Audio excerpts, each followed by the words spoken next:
16절입니다. 구약성경 404페이지에 있습니다. 룻기 2장 8절로 16절. 저와 여러분이 한 절씩 교독하겠습니다. 보아스가 룻에게 이르되 내 딸아 들으라. 이삭을 주우러 다른 밭으로 가지 말며 여기서 떠나지 말고 나의 소녀들과 함께 있으라.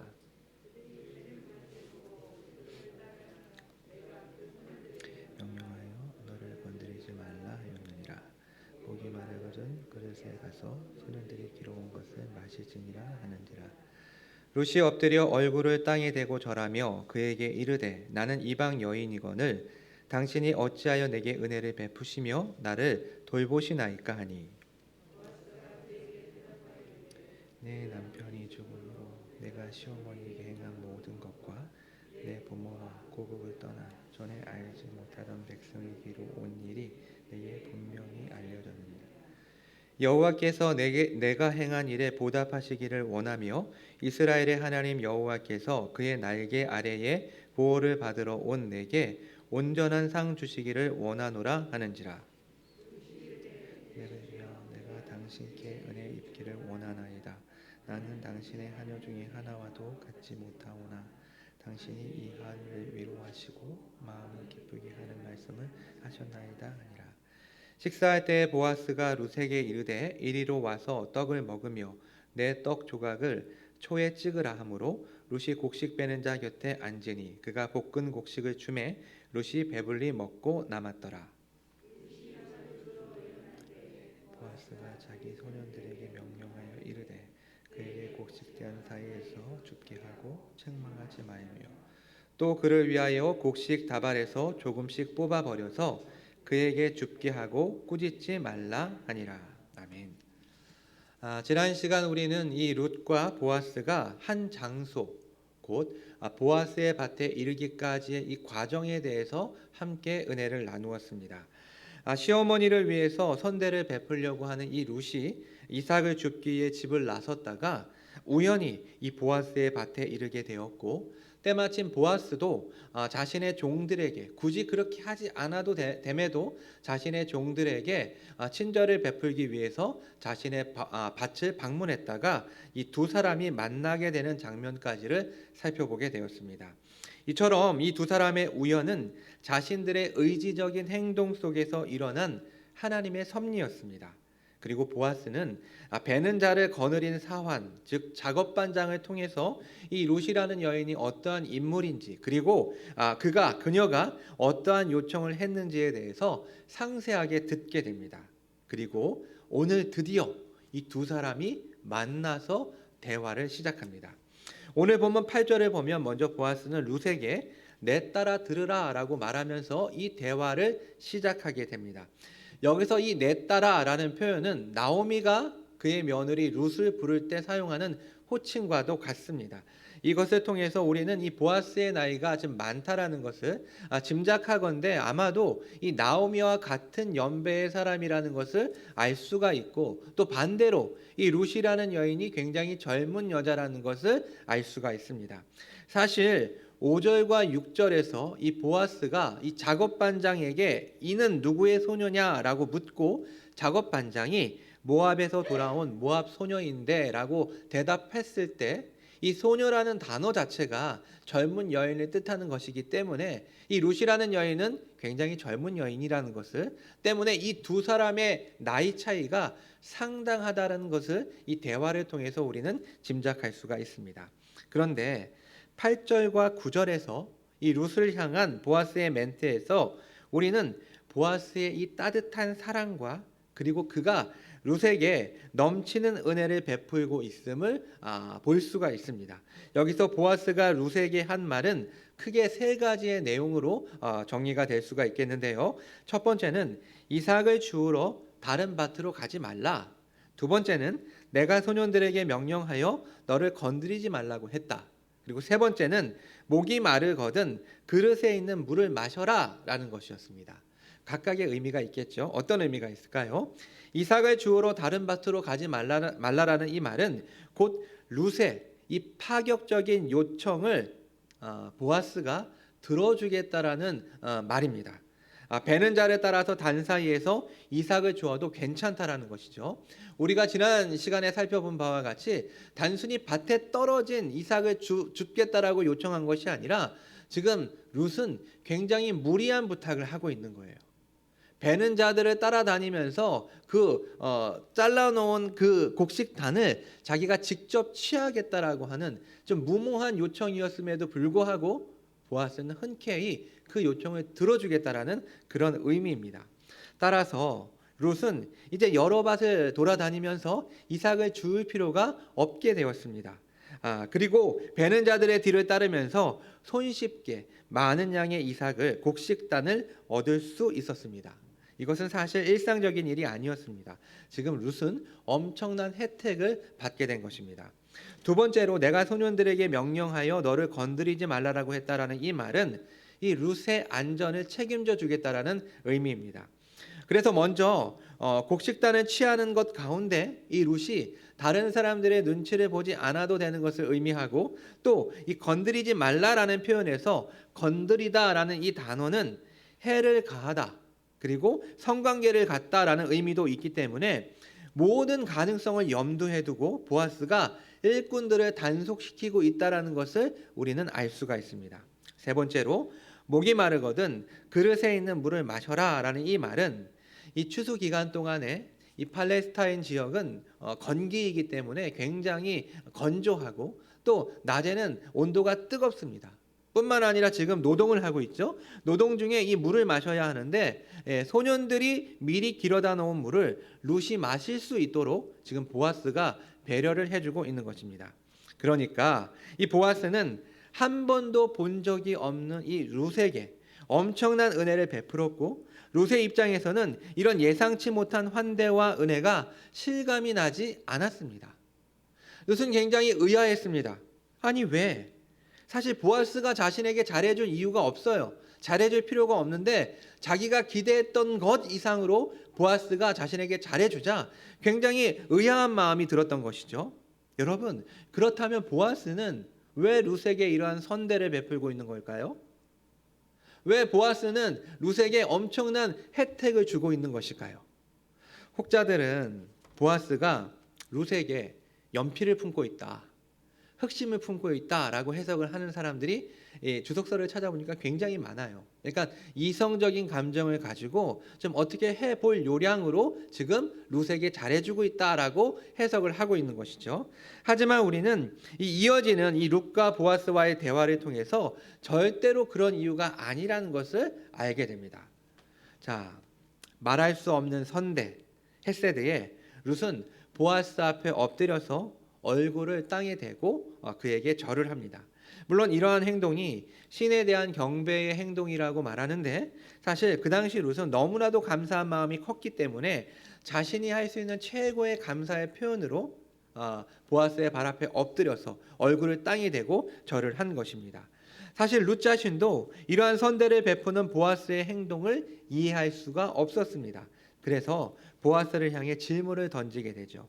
10절 말씀인데요. 같이 한번 읽어보겠습니다. 룻이 엎드려 얼굴을 땅에 대고 절하며 그에게 이르되 나는 이방 여인이거늘 당신이 어찌하여 내게 은혜를 베푸시며 나를 돌보시나이까 하니. 즉 자신은 이방 여인, 즉 눈에 띄지 않는 이방 여인인데 어찌 은혜를 베풀며 나를 돌보십니까? 라고 지금 의문을 표시한 거예요. 질문하고 있는 거예요. 여기서 특별히 돌보십니까? 라는 이 표현은 돌아보십니까? 주목해 보십니까? 눈여겨 보십니까? 라는 의미를 갖고 있어요. 사실 유대인들이 이방인들에 대하는 태도는 굉장히 차갑습니다. 성경은 뭐 개처럼 여겼다라고 하는데 자신은 한낱 이방 여인일 뿐인데 어찌하여 보아스 당신이 나에게 이러한 선대를 베푸십니까? 라고 질문을 던진 거예요. 그런데 이 룻의 질문에 이제 보아스가 답변을 합니다. 11절과 12절이 바로 그것인데요. 여기서 보아스의 대답은 크게 두 부분으로 나눌 수가 있습니다. 첫 번째는 룻의 행동에 대한 묘사이고 두 번째는 이에 대한 축복의 기원, 복을 빌어주는 내용으로 구성이 되어 있습니다. 자, 그렇다면 11절과 12절에서 보아스가 말하고 있는 룻의 행동은 무엇일까요? 첫 번째는 내 남편이 죽은 후로 내가 시어머니에게 행한 모든 것과 내 부모와 고국을 떠나서 전에 알지 못하던 백성에게로 온 일입니다. 여러분 이게 어떤 의미인지 아시겠어요? 다시 읽어드릴까요? 예. 내 남편이 죽은 후에, 그러니까 너의 남편이 죽은 후에 네가 시어머니에게 행한 모든 것과 너의 부모와 고국을 떠나서 전에 알지 못하던 백성에게로 온 일, 이게 첫 번째 룻의 행동이었어요. 이것은 룻의 수평적인 행동으로 인간과 인간 사이에서 행한 룻의 선행이라고 말할 수가 있습니다. 두 번째 룻의 행동은요, 이스라엘의 하나님 여호와께서 그의 날개 아래의 보호를 받으러 온, 즉 이것은 룻의 수직적인 행동으로 하나님과 인간 사이에서 행한 룻의 선행이라고 할 수가 있습니다. 무슨 말입니까? 하나님의 날개 안으로 룻이 지금 온 거예요. 들어오게 된 거예요. 이것을 지금 보아스는 룻의 선행이라고 칭찬을 하고 있는 것입니다. 자, 룻은 다른 이유로 베들레헴에 온 것이 아닙니다. 그녀는 표면적으로는 시어머니를 붙쫓았지만 실제로는 하나님을 붙쫓은 행동을 보인 것입니다. 즉 보아스는 이러한 룻의 행동이 두 가지의 선행이 분명히 나에게 알려졌다라고 이야기를 합니다. 이미 1장 19절에서 나오미와 룻이 베들레헴으로 돌아왔을 때 온 성읍이 그들로 말미암아 떠들었다라고 말했는데, 이 작은 마을 베들레헴에 돌아온 나오미와 돌아온 모압 여인 룻에 대한 소문이 삽시간에 퍼졌을 것이고 보아스는 이미 이들에 대한 소문을 듣고 있었던 것입니다. 그런데 자신의 밭에서 바로 이 모압 여인을 만난 것입니다.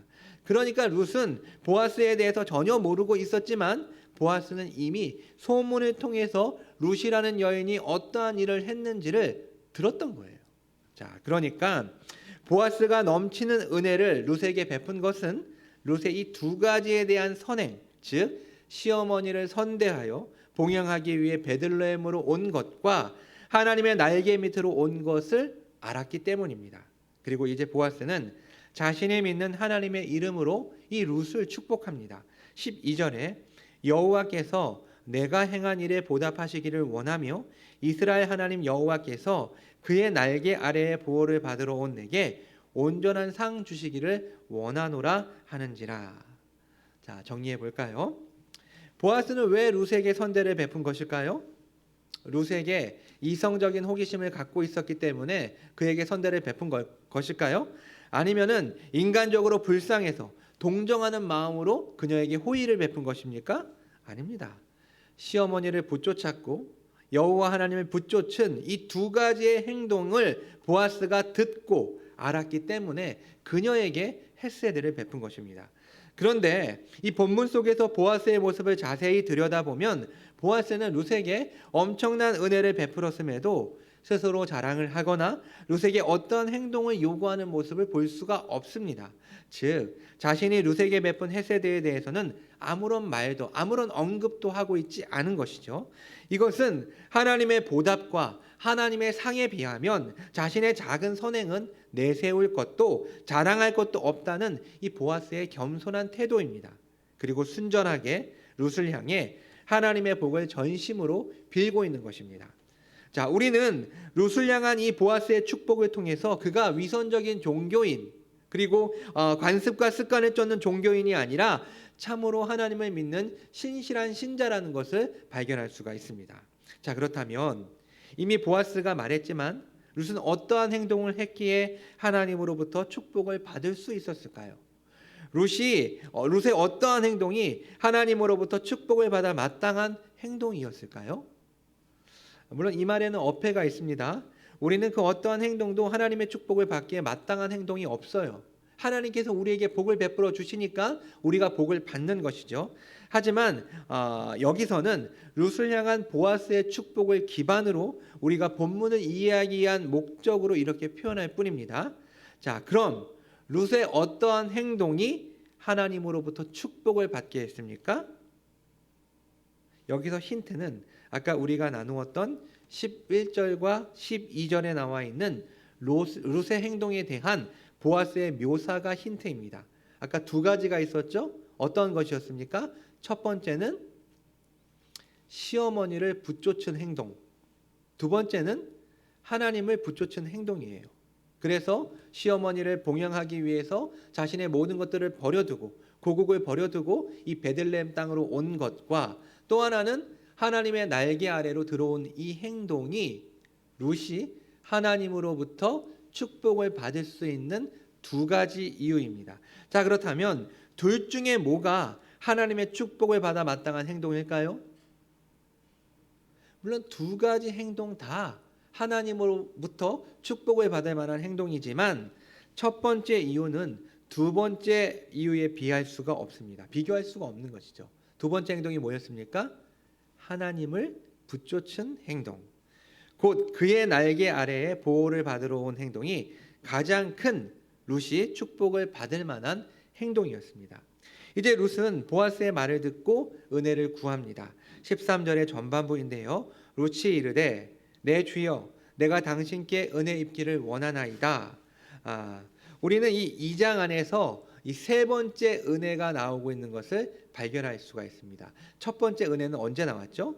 2장 2절에서 룻이 나오미에게 내가 누구에게 은혜를 입으면 그를 따라서 이삭을 죽겠나이다라고 룻이 맨 처음에 이야기를 했죠. 자신이 가지고 있는 생각은 어떠한 사람이 나에게 은혜를 베풀지 않으면 이루어질 수 없는 것임을 룻은 알고 있었던 거예요.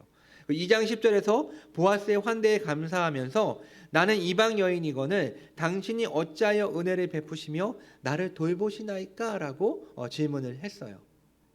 그러니까 자신이 가지고 있었던 그 은혜에 대한 개념을 이 보아스가 지금 충족시켜주고 있다는 것을 이 룻이 발견하게 된 것이죠. 그리고 2장 13절에서 내가 당신께 은혜 입기를 원하나이다 라고 말하고 있는 것입니다. 결국 본인이 간절히 원했던 은혜를 입은 이 룻은 보아스를 향해 내 주여라고 부르면서 또 하녀라는 말을 두 번이나 연거푸 사용하면서 물론 자신은 그 하녀조차 될 자격이 없는 사람이지만 당신의 하녀라도 되고 싶다라고 이야기를 합니다. 혹자들은 이러한 룻의 이 말을 굉장히 불손한 의도로 계속해서 뭔가를 뜯어낼 수 있다는, 얻어낼 수 있다라고 판단한 룻이 보아스에게 립서비스를 한다라고 말하기도 하지만, 그러나 룻은 자신이 받은 은혜에 대해 진심으로 감사할 줄 아는 사람이었고, 이것은 은혜를 입은 룻이 순수하게 자신의 마음을 보아스에게 표현하고 있는 것입니다. 그리고 이제 14절부터는 장면이 바뀝니다. 식사 장면이 나오는데 놀라운 것은 이 식사 자리에 보아스가 룻을 초대했다는 것입니다. 왜 보아스가 룻을 이 식사의 자리로 초대한 것일까요? 같이 밭에서 수고했으니까 밥이나 먹고 가라 라는 생각으로 그녀를 부른 것일까요? 아니면 실제로 이 룻의 바램처럼 보아스가 룻을 하녀 가운데 하나로 생각하고 같이 밥을 먹자고 했는지 우리는 정확하게 그 이유를 알 수는 없습니다.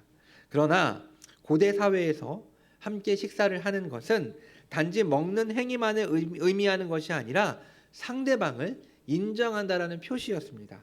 그래서 식탁 교제는 내 사람과 아닌 사람을 나누는 경계였습니다.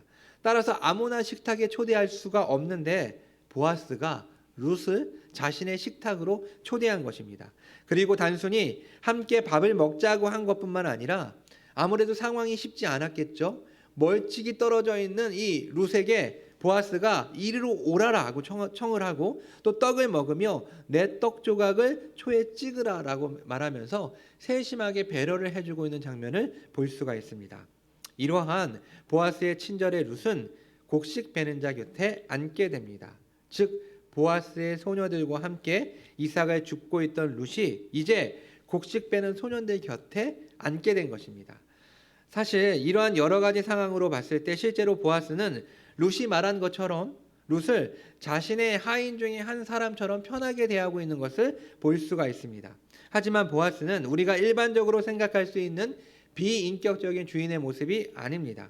그는 부하고 권세 있고 성품 좋은 유력한 자인데다가 그리고 신실하기까지 한 사람이었습니다. 따라서 보아스는 룻에게 진실한 마음으로 선대 곧 헤세드를 베풀고 있음을 알 수가 있습니다. 자, 그런데 여러분, 우리가 함께 나누고 있는 이 장면은 굉장히 의미가 있는 장면입니다. 왜 그럴까요? 사실 룻기의 저자가 아무런 의도 없이 이 장면을 상세하게 기록하고 있는 것이 아닙니다.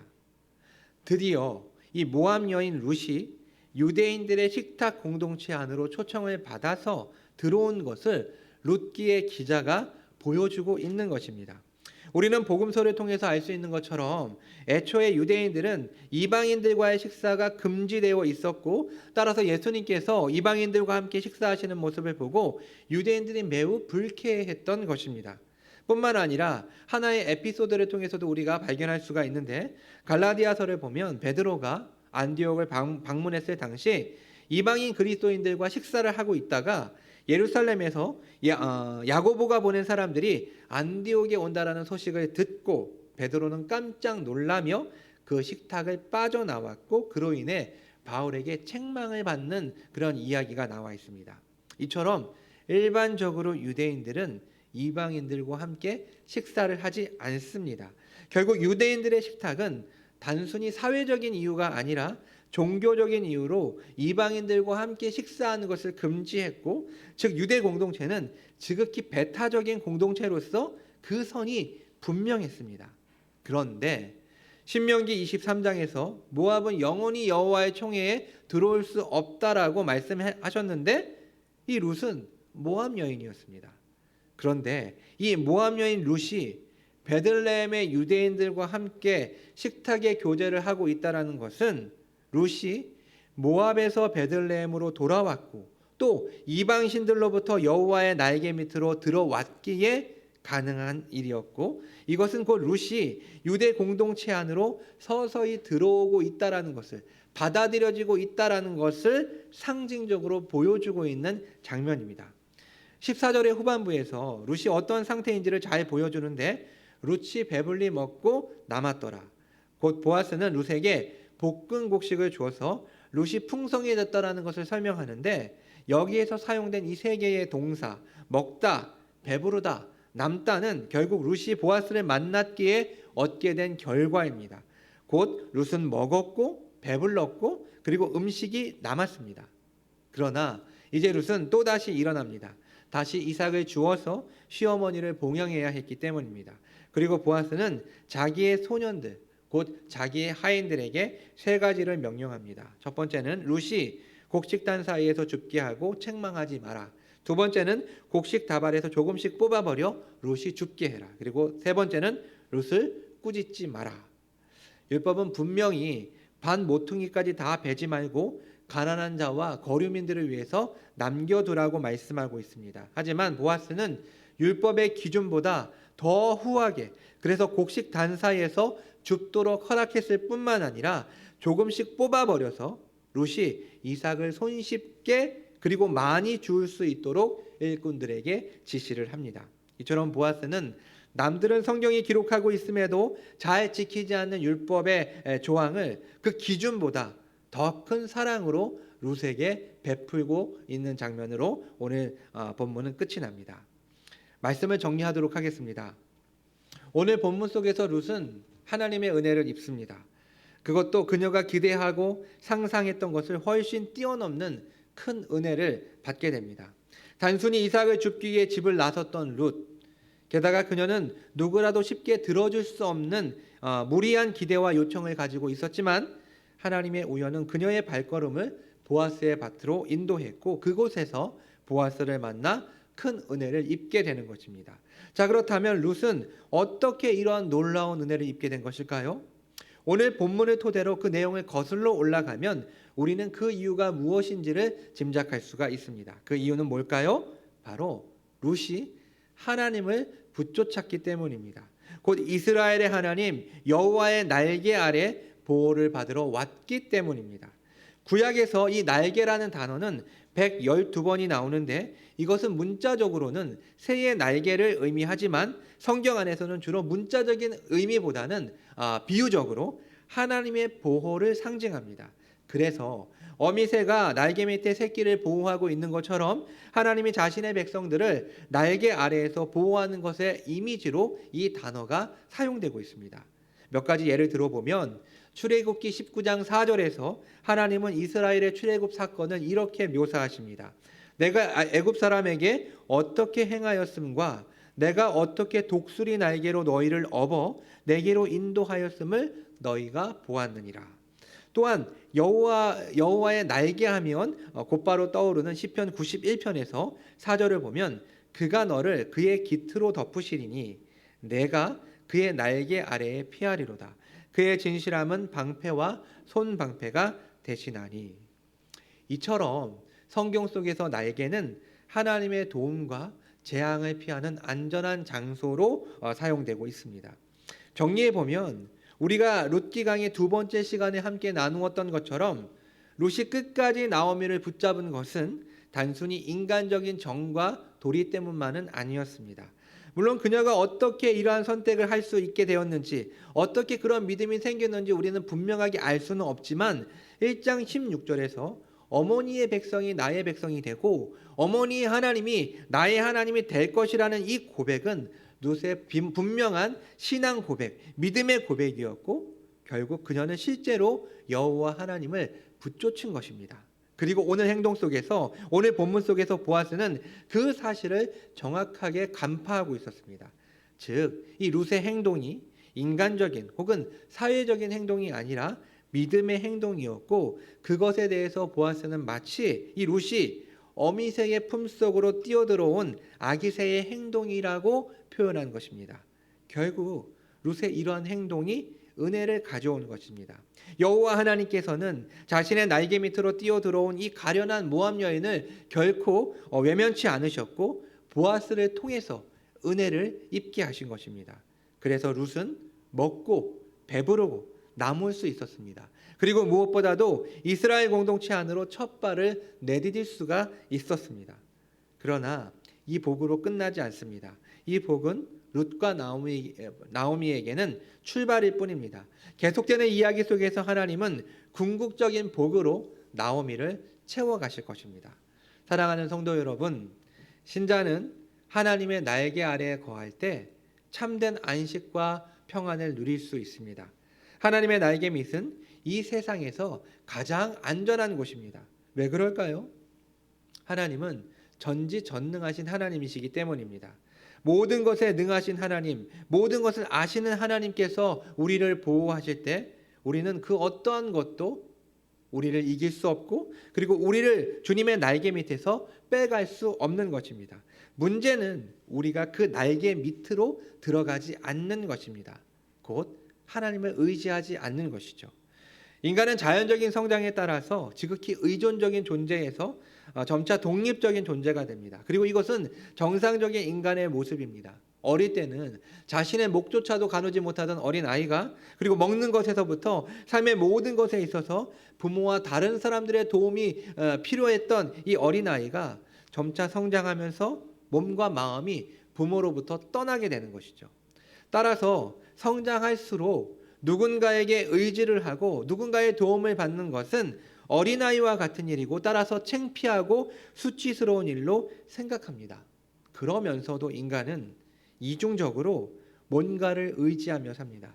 그래서 누군가가 또는 뭔가가 나에게 도움을 주었으면이라고 생각을 합니다. 자, 그렇다면 사람들이 가장 의미하는 것은 뭘까요? 뭐니 해도 머니죠. 예. 제가 살고 있는 아파트 입구에는 작은 슈퍼가 하나 있습니다. 유명한 체인점도 아니고 물건이 좋거나 많지도 않습니다. 그런데 주말이 되면 차들이 빼곡하게 도로와 입구를 막아서 아파트를 진입하기가 굉장히 어렵고 또 위험한 상황들이 종종 발생하기도 합니다. 왜 이런 일이 벌어질까요? 왜 이런 일이 일어날까요? 아마 그곳에서 로또 1등이 몇 차례 당첨이 된 것 같아요. 프랜카드에 이게 달려 있는데 제가 눈여겨서 보지 않았기 때문에 모르겠는데 3번 정도 아마 1등이 거기서 나왔다라고 하더라고요. 그러니까 사람들은 1등이 나온 곳에 기운이 있다라고 해서 여기저기에서 주말만 되면 사람들이 로또를 사기 위해서 그 슈퍼마켓, 그 작은 슈퍼마켓에 빼곡하게 모이게 되는 것입니다. 아마 모르긴 몰라도 그 슈퍼는 물건을 파는 매상보다 아무래도 로또를 파는 것이 더 많을지도 모르겠습니다. 제가 지금 뭘 설명하려고 이렇게 장황하게 이야기를 했을까요? 사람들은 지극히 돈을 의지하면서 삽니다. 돈과 물질도 하나님의 대리 통치자로 세워진 이 땅에 세워진 인간이 마땅히 다스리고 통치해야 할 피조물인데 어느 순간부터 인간은 돈의 지배를 받고 돈의 노예가 되었습니다. 돈과 물질은 거의 이 신계에 올라서 사람들의 경배의 대상이 됩니다. 아마 현대인들은 돈만 준다면 자신의 영혼도 쉽게 팔 수 있을 것입니다. 또 사람들이 의지하는 것이 뭐가 있을까요? 사람을 의지합니다. 부모님이 많은 유산을 물려주셨다면 내 주변에 잘 나가는 사람, 유명한 사람이라든지 재벌이라든지 나를 또 빠방하게 밀어줄 수 있는 사람이 있으면 좋을 텐데 라고 사람들은 생각하는 것이죠. 또 사람들은 지나치게 자기 자신을 의지하는 경우가 있습니다. 자신이 가지고 있는 힘, 자신이 가지고 있는 재산, 자신이 가지고 있는 건강, 배경, 그리고 경험들을 의지하면서 자신에게 맡겨진 인생을 잘 살아낼 수 있다라고 자신하는 것이죠. 하지만 이것은 어리석은 생각입니다. 왜냐하면 인생은 하루아침에 쉬이 사라지는 안개와 같기 때문입니다. 그래서 시편 146편 3절을 보면 귀인들을 의지하지 말며 도울 힘이 없는 인생도 의지하지 말지니 그의 호흡이 끊어지면 흙으로 돌아가서 그날에 그의 생각이 소멸하리로다 라고 말씀하고 있고, 또한 이사야 2장 22절에서도 너희는 인생을 의지하지 말라 그의 호흡은 코에 있나니 샘할 가치가 있느냐라고 말씀하십니다. 결국 인간의 문제는 정작 의지해야 할 하나님을 의지하지 않고 다른 것들을 의지하는 것이 문제입니다. 하나님은 인간이 자신을 의지하는 것을 참으로 기뻐하시고 원하시지만 타락한 인간은 하나님을 찾지도 원하지도 않는 것이 비극이고, 더 큰 문제는 신자라고 하는 사람들도 역시 마찬가지로 보이지 않는 하나님보다 당장 눈에 보이는 돈과 사람과 자기 자신을 의지하면서 살고 있는 것입니다. 역대하 16장에서 유다 왕 아사가 하나님을 의지할 때 하나님은 대적들을 물리치게 하셨지만 시간이 지나서 아사가 하나님을 의지하는 대신에 아람 왕을 의지하게 되자 하나님은 선지자 하나니를 통해서 유다가 전쟁에 휘말릴 것이라고 예언을 했고, 또 아사 자신이 발병이 들었을 때에 여호와를 찾지 않고 의사들만 구하다가 아사는 결국 죽게 됩니다.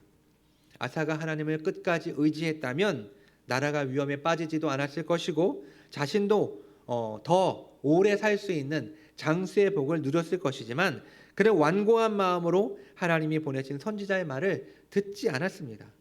또한 지난 화요일 맥체인 성경 읽기에서 출애굽기 5장을 우리가 함께 묵상을 했는데, 모세와 아론이 바로를 방문하여 하나님의 뜻을 전하고 난 후 완악한 바로가 벽돌을 만들 때 집을 주지 말라고 감독들에게 명령을 함으로써 노역이 더 심해지자 이스라엘 자손의 기록원들이 바로에게 나아가 간청하는 장면이 나옵니다.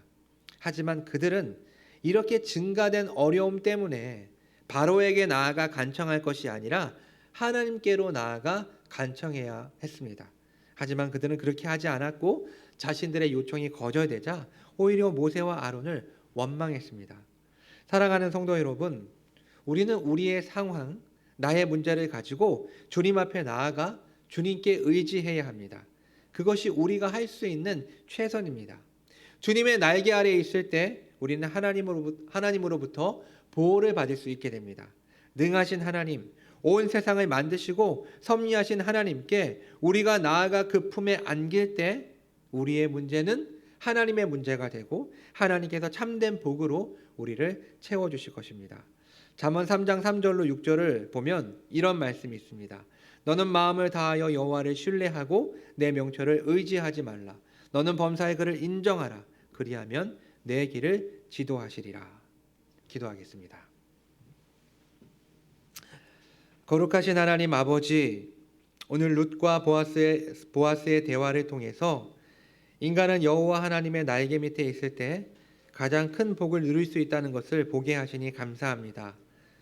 돈을 의지하고 사람을 의지하고 자기 자신을 의지하며 되도 않는 인생으로 저희의 삶을 허비하지 않게 하시고, 세월 지나갈수록 의지할 분이 오직 주님이라는 사실을 기억하며 주님의 날개 밑에서 참된 평안과 안식을 얻게 해 주시옵소서. 이 모든 말씀 예수님의 이름으로 기도합니다. 아멘.